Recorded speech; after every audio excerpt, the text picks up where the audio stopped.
नमस्कार। आज हम लोग देखेंगे स्प्लाइसिंग। बहुत दिन के बाद वीडियो लाने के लिए सॉरी। हम लोग आज देखेंगे स्प्लाइसिंग। स्प्लाइसिंग में ये होता क्या है और कितने तरह का होता है और स्प्लाइसिंग हम लोग करते हैं। सबसे पहला हम लोग स्प्लाइसिंग किसी भी फॉल्ट को फाइबर में टूट जाने के बाद उसको मरम्मत करने के लिए, उसको स्टेबल करने के लिए करते हैं। इसके बहुत सारे कारण होते हैं स्प्लाइसिंग के। एक तो टूट जाने के बाद करते हैं या फिर इंस्टॉलेशन के समय भी स्प्लाइसिंग करते हैं, लेंथ को बड़ा करने। अब ये करते कैसे हैं, तो ये दो तरीके से किया जाता है। पहला होता है यांत्रिक और दूसरा होता है फ्यूजन। यांत्रिक यानी मैकेनिकल स्प्लाइसिंग और फ्यूजन यानी मशीन के द्वारा इसको मेल्ट करके, गर्म करके उसके बाद इसको मिलाया जाता है आपस में। ये दो तरह से स्प्लाइसिंग होता है। दोनों का अपना अपना जगह और दोनों का अपना अपना खासियत है। सबसे ज़्यादा यूज होने वाला स्प्लाइसिंग जो होता है वो फ्यूजन स्प्लाइसिंग होता है। इसमें आपको एक मशीन के द्वारा फाइबर को हीट करके और उसको आपस में मिलाया जाता है। जबकि मैकेनिकल स्प्लाइसिंग में आपको दो फाइबर के बीच में एक नली होती है, नली में अलाइन करके उसको रखा जाता है। जैसा कि यहाँ पे फ्यूजन और मैकेनिकल में अंतर बताया गया है, तो पहला अंतर है परावर्तन हानि यानी रिफ्लेक्शन लॉस। रिफ्लेक्शन लॉस जो है वो फ्यूजन में कम होता है, ना के बराबर होता है, जबकि मैकेनिकल में ज़्यादा होता है।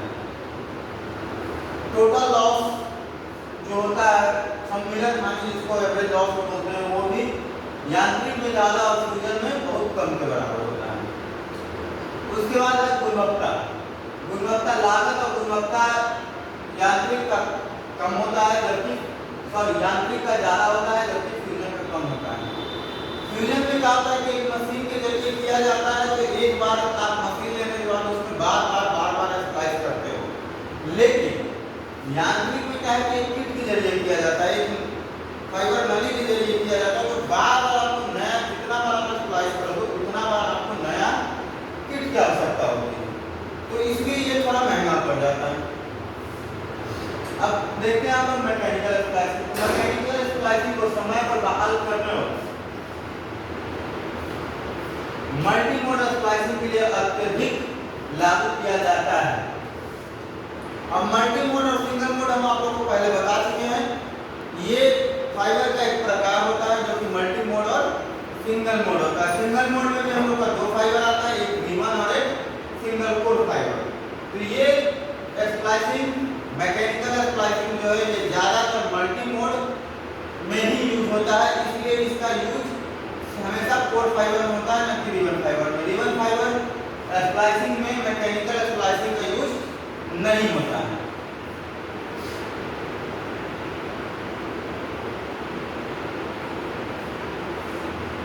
मैकेनिकल स्प्लाइसिंग संरेखन जुड़ान, संरेखन यानी अलाइनमेंट, एक दूसरे के सीध में आपस में मिल करके बस चिपका हुआ रहता है, आपस में कभी मिलता नहीं है।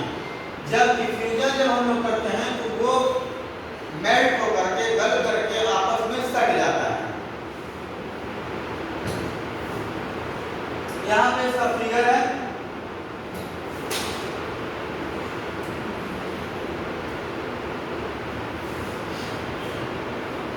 ये एक अलाइनमेंट स्लीव इसको बोलते हैं।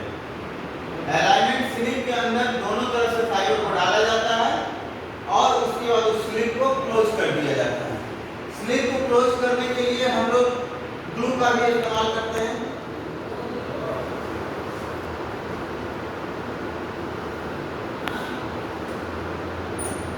ग्लू या फिर उसके इंटरनल लॉक का इस्तेमाल हम लोग इस स्लीव को बंद करने के लिए करते हैं। स्लीव का उपयोग हम लोग फ्यूजन स्प्लाइसिंग में भी करते हैं। फ्यूजन स्प्लाइसिंग में उस जोड़ को प्रोटेक्शन देने के लिए हम लोग स्लीव का उपयोग करते हैं।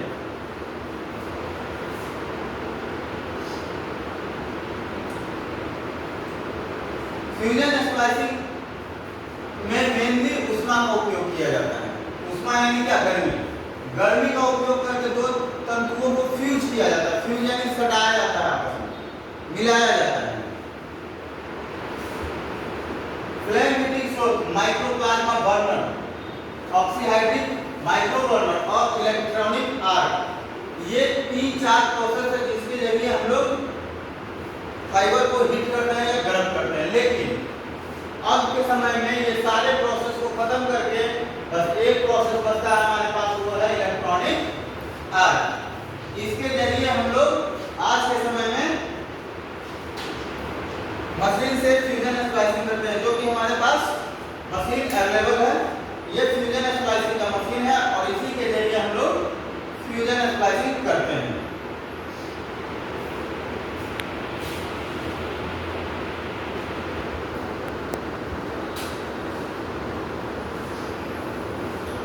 इसका गुणवत्ता अधिक होता है उसकी तुलना में और यह काफी कारगर साबित होता है मैकेनिकल स्प्लाइसिंग की तुलना में फ्यूजन स्प्लाइसिंग।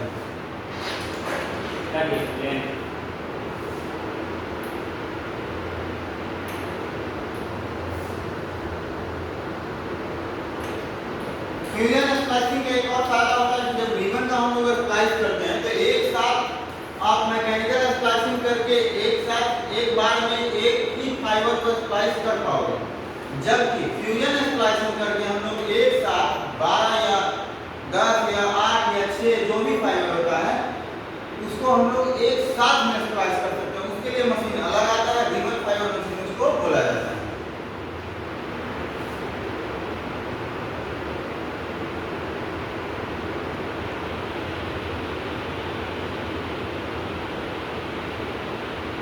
इस तरह का मशीन होता है, इसमें यहाँ पे जो लगा हुआ रहता है, यहाँ पे एक आर्क लगा हुआ रहता है, इसको हम लोग भी से बोलते हैं और ये होता है आर्क, इलेक्ट्रॉनिक आर्क। इसके जरिए चिंगारी निकलता है, एक स्पार्क होता है, एक शॉर्ट स्पार्किंग किया जाता है। उसके टेम्परेचर से ये मेल्ट होता है और मेल्ट होकर के फाइबर सट जाता है। इसका टेम्परेचर लगभग 1800 से 2000 डिग्री सेल्सियस तक होता है।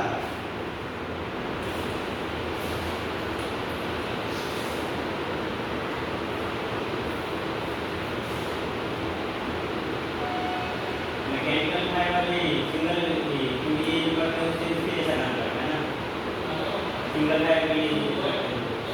तो मैकेनिकल फाइबर सिंगल फाइबर यानी कोर फाइबर को बोलते हैं। तो कोर फाइबर में ही मैकेनिकल फाइबर का मैकेनिकल स्प्लाइसिंग का यूज होता है, दूसरी जगह नहीं होता। डिफरेंट है, एक आप रस्सी को इस तरह से जोड़ रहे हो कि उसमें गांठ नहीं पड़ रहा है और एक आप रस्सी को इस तरह से जोड़ रहे हो कि गांठ पड़ रहा है, तो डिफरेंस तो होगा।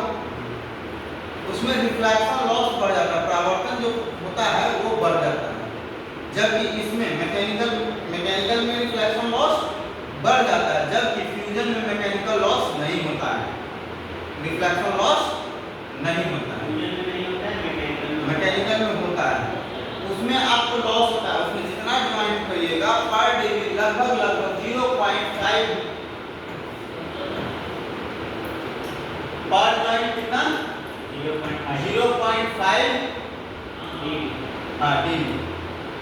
डीबी का लॉस होता है। हाँ, जबकि इसमें कितना लॉस होता है, फ्यूजन में हम लोग 0.00 से 0.03 तक एक्सेप्टेबल होता है। हम इस लॉस को मशीन चेक करती है, लेकिन इस लॉस को मशीन नहीं चेक कर पाता है। यहाँ कितना लॉस गया, कितना बचा, ये पता हम लोग को नहीं चल पाता है, जबकि इसमें मशीन के द्वारा हम लोग पता करते हैं। इसको कैसे पता करेंगे, तो इसको पता करने का मेरे पास एक ऑप्शन होता है, क्या है, OTDR। इसको क्या बोलते हैं, ऑप्टिकल टाइम डोमेन रिफ्लेक्टोमीटर। ये हमारा मैकेनिकल और फ्यूजन स्प्लाइसिंग में अंतर होता है। अब मिलेंगे हम लोग नेक्स्ट वीडियो में, जहां हम लोग मैकेनिकल और फ्यूजन करके उसका प्रैक्टिकल करके देखेंगे।